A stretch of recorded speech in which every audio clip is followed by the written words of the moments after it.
Hello दोस्तों, स्वागत है आप सभी का बिग स्क्रीन पर। आज हम दिमाग में हलचल पैदा कर देने वाली मूवी को एक्सप्लेन करने जा रहे हैं। अगर आपने एस्केप रूम का पार्ट 1 नहीं देखा है तो जाकर पहले देख लें, लिंक डिस्क्रिप्शन में दिया गया है।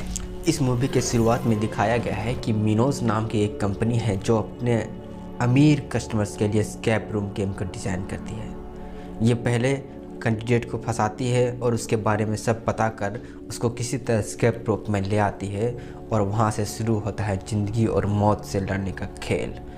आगे हम देखते हैं कि इसके पहले पार्ट में जोई और बेन किसी तरह बचकर इस गेम से बाहर आ जाते हैं और पुलिस को बताते हैं, पर पुलिस को इसके खिलाफ कोई सबूत नहीं मिलता, इसलिए वे इस पर भरोसा नहीं कर पाते हैं। जोई को पता चलता है कि मिनोज कंपनी न्यूयॉर्क से ऑर्गेनाइज्ड है, इसलिए वह इसके खिलाफ सबूत इकट्ठा करने के लिए न्यूयॉर्क जाने का प्लान बनाती है। लेकिन जोई को प्लेन में जर्नी करने से डर लगता है क्योंकि वह प्लेन क्रैश के दौरान बाल बाल बची है, जबकि सारे पैसेंजर उसमें मारे गए थे, जिसमें उसकी माँ भी थी। इसलिए वह चाह कर भी प्लेन में जर्नी नहीं कर पाती। अगले सीन में दिखाया जाता है कि जोई एक लेडी साइकेट्रिस्ट से अपना डर दूर भगाने के लिए इलाज करा रही है, पर वह जोई के उस डेथ गेम की कहानी पर भरोसा नहीं कर पाती और वह उसे प्लेन में सफ़र करने की सलाह देती है। लेकिन जोई बताती है कि जब इसे यकीन हो जाएगा कि मिनोज ख़त्म हो गया है, तब उसका डर भी ख़त्म हो जाएगा। जोई अब कार से ही न्यूयॉर्क जाने का फैसला करती है और साथ में बेन भी जाता है। 2 दिनों के लंबे सफ़र के बाद जोई जब उस लोकेशन पर पहुंचती है तो वहाँ उसे कुछ पता नहीं चल पाता। तभी एक जर्सी वाला आदमी जोई के पास आता है और उसके माँ का कंपास उससे छीनकर भाग जाता है। जोई और बेन उसका पीछा करने लगते हैं, पर चोर चालाकी से उन दोनों को एक मेट्रो ट्रेन में बंद कर देता है। जोई देखती है कि उस डब्बे में केवल 6 लोग ही बैठे हैं। उसे कुछ शक होता है और वह कंडक्टर रूम जाकर चेक करती है, लेकिन वहाँ कोई नहीं होता। तभी ट्रेन का वह डब्बा उस मेट्रो से अलग होकर बंद पड़े पुराने टनल में जाकर रुक जाती है। यहाँ इन लोगों को पता चलता है कि वे लोग फिर से एस्केप रूम में फंस गए हैं। यहाँ पता चलता है कि जोई और बेन के अलावा बाकी 4 लोग भी इनके तरह पहले ही गेम को खेल चुके हैं, यानी ये गेम चैंपियंस का टूर्नामेंट है। तभी हम देखते हैं कि डब्बे के नीचे से छोटे छोटे खंभे आगे चिपक गए हैं और उससे करंट पास होने लगा है। यहाँ इन लोगों को एक बैग मिलता है जिसमें एक हैंडल होता है। थियो, जो सफ़ेद टी शर्ट पहना है, अपने बेल्ट की मदद से हैंडल को फंसा कर वहाँ एक छोटा सा रूम खोलता है जिसमें उसे एक टोकन मशीन दिखाई देता है, जिनमें इन लोगों को 9 टोकन डालने थे। जोई देखती है कि वहीं ऊपर लिखा है कि सभी गलत एडवर्टाइजमेंट को खींचें। बेन एक एडवर्टाइजमेंट का पोस्टर देखता है जिसमें ई लेटर गायब था।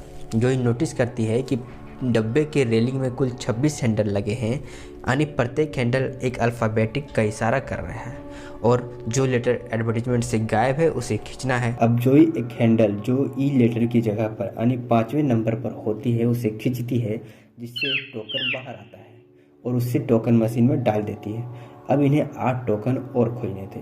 सभी गायब लेटर को खोजना शुरू कर देते हैं और जैसे जैसे मिलता है हैंडल को खींचकर टोकन निकालते रहते हैं। लेकिन जैसे जैसे हैंडल खींचना शुरू करते हैं, डब्बे में करंट की मात्रा और बढ़ने लगती है। तभी थियो को एक जगह 3 लेटर गायब दिखता है, पर इससे पहले कि वह कुछ बता पाता, गलती से वह खंभे को पकड़ लेता है और करंट लगने से उसकी मौत हो जाती है। अब जोई एक बोर्ड पर कुछ वर्ड्स को देखती है जो मिलकर वेलकम बैक बना रही थी, पर उसमें 3 लेटर गायब थी। जोई उस लेटर को बताती है और अंत में 3 टोकन निकालकर मशीन में डालती है। तभी डब्बे के नीचे एक पतला दरवाज़ा खुलता है जिससे वे सभी बाहर निकल जाते हैं। लेकिन अब ये एक लिफ्ट में थे जो थोड़ी नीचे जाकर रुक जाती है। यहाँ हमें बाकी का नाम पता चलता है, जिसमें सफ़ेद ड्रेस वाली लड़की ब्रियाना है जो एक ब्लॉगर थी। ब्रियाना को अन्य ब्लॉगर के साथ एस्केप रूम में डाला गया था। इनमें से एक पादरी है जिसका नाम नेथन है, इसे भी अन्य पादरी के साथ एस्केप रूम में डाला गया था, ये देखने के लिए कि गॉड पर भरोसा करने वालों का क्या होता है। और एक का नाम रेचल है जिसे एक बीमारी के कारण दर्द महसूस नहीं होता है। रेचल बताती है कि इनके साथ काफ़ी टॉर्चर किया गया था। ये लोग यहाँ से निकलकर एक कमरे में जाते हैं जिसे एक बैंक के जैसा बनाया गया था। कमरे के दूसरी तरफ एक खुला दरवाज़ा था। ब्रियाना आगे बढ़ती है तो उसका एक पैर टाइल्स पर पड़ता है, जिससे टाइल्स दब जाता है और कमरे में लेजर एक्टिवेट हो जाती है। लेकिन लकीली लेजर से किसी को नुकसान नहीं पहुंचता है। तभी ब्रियाना रेचल और नेथन की मदद से उस टाइल्स से अपना पैर हटाती है और लेजर बंद हो जाती है। तभी वहाँ समय भी स्टार्ट हो चुका था। इनके पास मात्र 10 मिनट होता है। इतने समय में कमरे की पहेली को सुलझाकर इसे वहाँ से बाहर निकलना है, नहीं तो कमरे में लेजर एक्टिवेट हो जाएगी।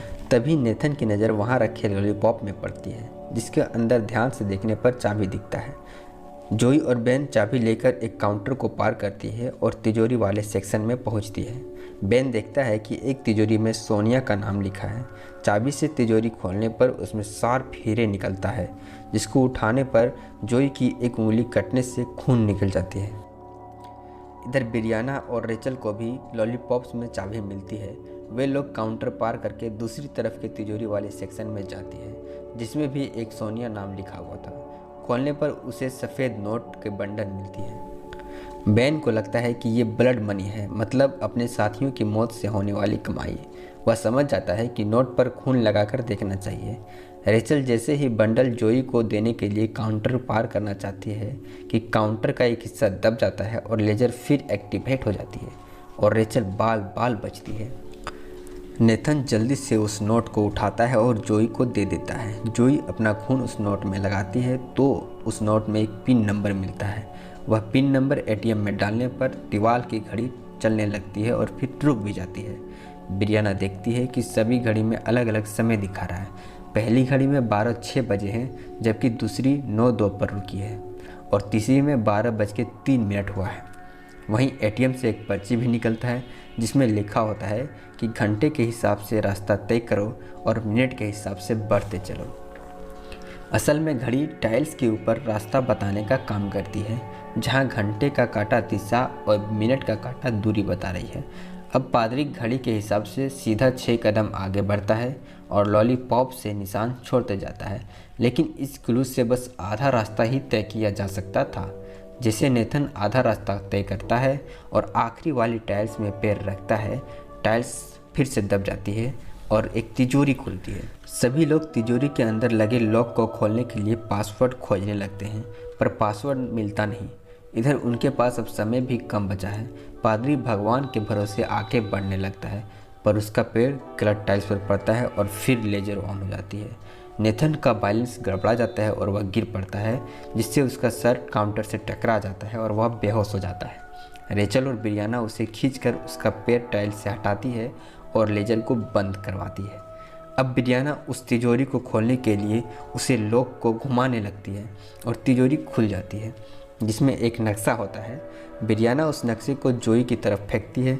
जोई वहाँ लगे फर्श के डिजाइन पर उस नक्शा को सेट करती है, तो बाकी का आधा रास्ता का पता चलता है। बेन नेथन को उठाकर वहाँ से बाहर निकलता है और सभी लोग इस तरह उसी रास्ते से होते हुए बाहर निकल जाता है। यहाँ दूसरा एस्केप रूम भी ये लोग पार कर जाते हैं। यहाँ से निकलते ही वे लोग एक गुफा में पहुँच जाते हैं। बेन पादरी को होश में लाता है और उसे उसकी बेवकूफ़ी के लिए डांटता है। तभी अचानक गुफा में हलचल होने लगती है और पत्थर गिरने लगते हैं। सभी लोग जल्दी से बाहर निकलते हैं, जो उसे एक बीच पर ले आते हैं। वे लोग समझ जाते हैं कि ये मात्र एक कमरा है, क्योंकि ऐसा पहले भी इन लोगों को मिल चुका था। ब्रियाना को वहाँ एक कैमरा पड़ा मिलता है। वो उससे फ़ोटो लेती है। फ़ोटो में एक बोर्ड था जो उस कमरे पर नहीं था। वे लोग समझ जाते हैं कि हमें बोर्ड को ढूंढना है। जोई वहाँ एक अजीब मूर्ति देखती है, जिसकी दोनों आंखें सीप से ढकी हुई थी।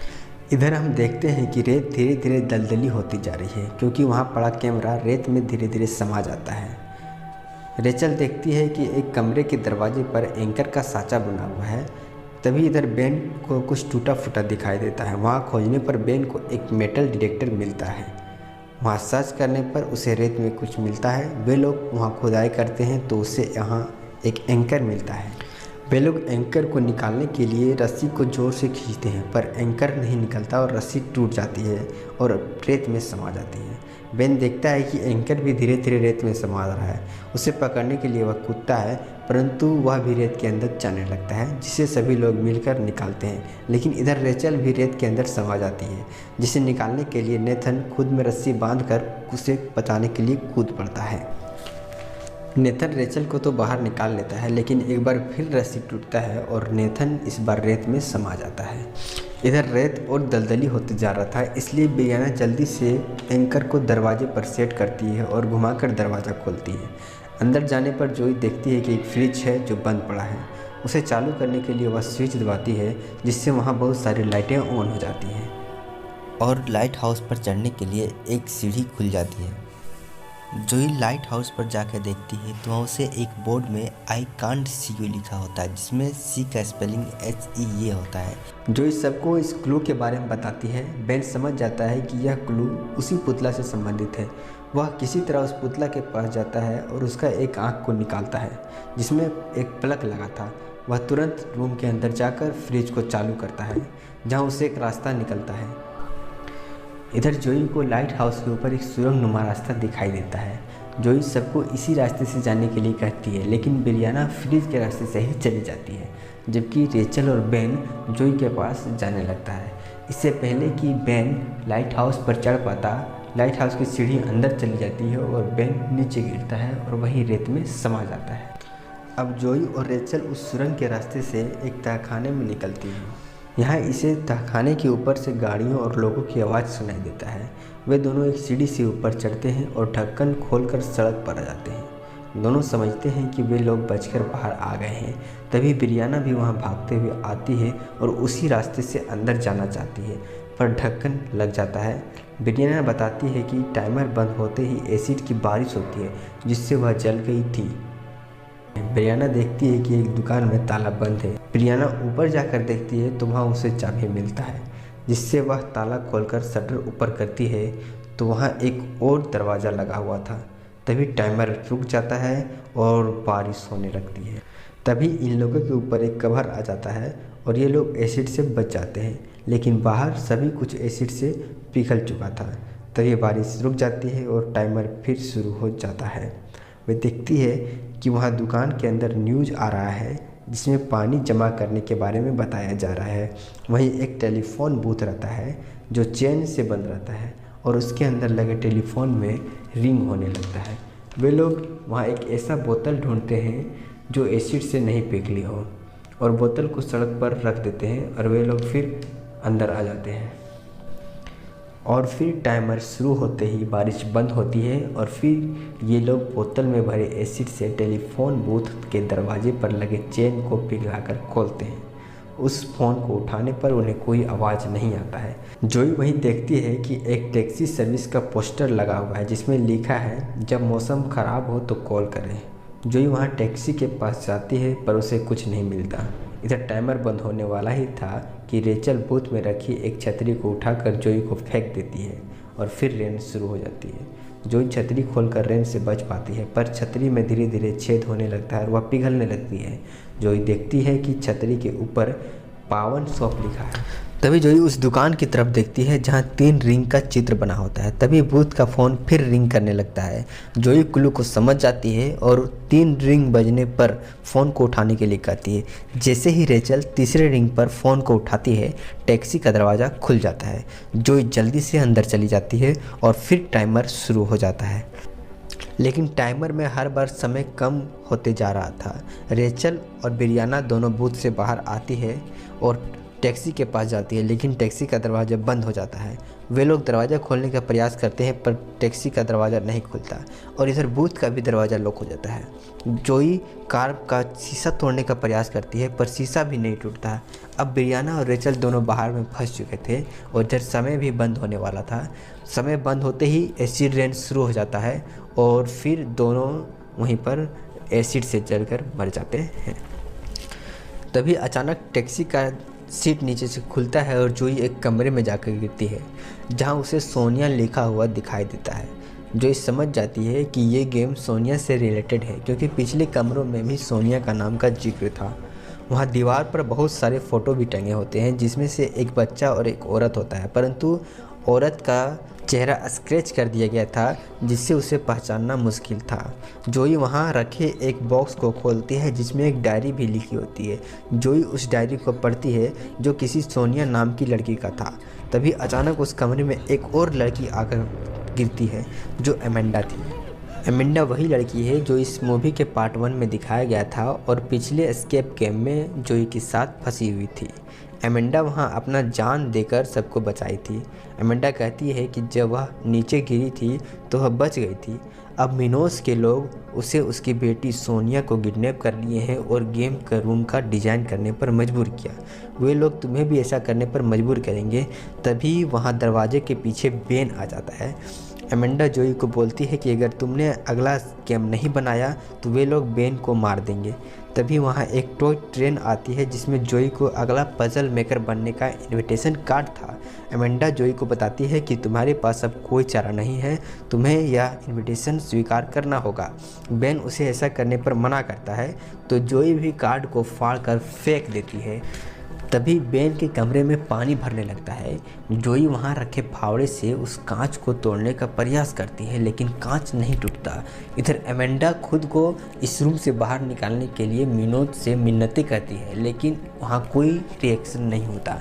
जोई और एमेंडा समझ जाती है कि अब वे लोग यहाँ से निकल नहीं सकते, इसलिए जोई और एमेंडा वहाँ लगे गैस पाइप को निकालती है और दरवाजे पर लगे मेटल को आग से गर्म करने लगती है। धीरे धीरे मेटल गर्म होकर जैसे ही फैलता है उसमें लगा शीशा खुल जाता है और पानी के प्रेशर के कारण शीशा टूट जाता है, जिससे पूरे रूम में पानी भर जाता है और बेन बाहर आ जाता है। अमेंडा देखती है कि रूम के एक जगह से पानी बाहर जा रहा है। वे लोग वहां लगे लकड़ी को निकालते हैं और कमरे से बाहर आते हैं। वे लोग वहां से भागते हैं और अंत में बिल्डिंग से भी बाहर आ जाते हैं। अगले सुबह दिखाया जाता है कि जोई एक पुलिस स्टेशन में बैठी थी और न्यूज में चल रहा था कि उस बिल्डिंग को पुलिस घेर लिए है और 4 व्यक्ति के शव को कब्जे में ले लिए हैं। साथ में पुलिस मिनोज के लोगों को भी पकड़ लिया है। वहाँ बेन आता है और बताता है कि एमेंडा ने पुलिस को सब कुछ बता दिया है। अब हम लोग मिनोज के जुर्म को साबित कर दिए। तभी वहाँ एक एजेंट आता है और जोई को बताता है कि उसने मिनोज के खिलाफ काफ़ी सबूत मिल गए हैं। एजेंट जोई को उसकी माँ का कंपास भी देता है जो उससे पहले चोर ने चुरा लिया था। अब जोई को यकीन हो जाता है कि मिनोज सच में ख़त्म हो गया है। जोई बेन से कहती है कि अब वह प्लेन में सफ़र करना चाहती है। अगले सीन में हम देखते हैं जोई और बेन एक प्लेन में है। जोई को यहाँ फिर शक होता है कि वह इतनी आसानी से तो बाहर नहीं आ सकती थी। बेन कहता है कि अगर पुलिस स्टेशन नकली होता तो वे लोग उसे छोड़ते नहीं। जोई जब बाथरूम जाने के लिए सीट से उठती है तो उसे वही लेडी साइकेट्रिस्ट दिखाई देती है जिससे जोई शुरू में अपना इलाज करा रही थी, जो उसे प्लेन में चढ़ने के लिए सलाह दी थी, जिस पर जोई बोली थी कि अगर उसे यकीन हो जाए कि मिनोज पूरी तरह ख़त्म हो गया है तो उसका डर भी दूर हो जाएगा। तभी प्लेन से आवाज़ आती है कि अब बताओ जोई, हम तुम्हें यकीन दिलाने में कामयाब हुए कि नहीं। और प्लेन हिलने लगता है। यहाँ जोई को पता चलता है कि प्लेन असल में एक एस्केप रूम है और वो पुलिस, FBI सब कुछ नकली थी। जोई फिर से एक नए एस्केप रूम में फंस चुकी थी और समझ चुकी थी कि वे कभी मिनोज से भाग नहीं सकती। यहाँ मूवी एंड हो जाती है।